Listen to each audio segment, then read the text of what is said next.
Welcome to The Explainer. Today, we're exploring your brain's special windows for learning new skills.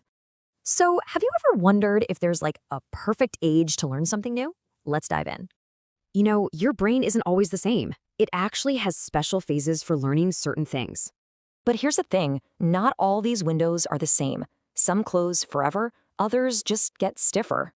Okay, first up is the critical period. It's a really strict, set window. If you miss it, that's it. A classic example is our vision. If a baby doesn't get visual input, their eyesight won't develop normally. The reason? Scientists call it neurobiological closure. Basically, that window just slams shut for good. All right, but now for something a bit more hopeful.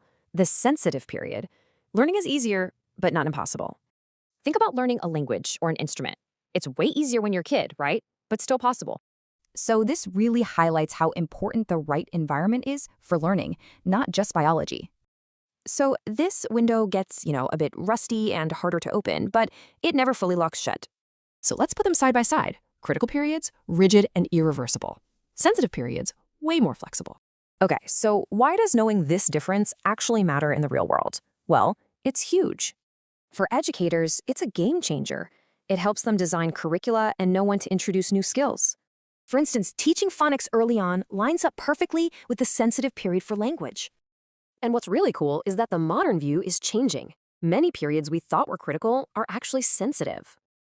It all comes down to neuroplasticity. Our brains can always change. It just gets a little harder as we age. So really, the big takeaway here is one of hope. It's never truly too late. So, what will you learn next?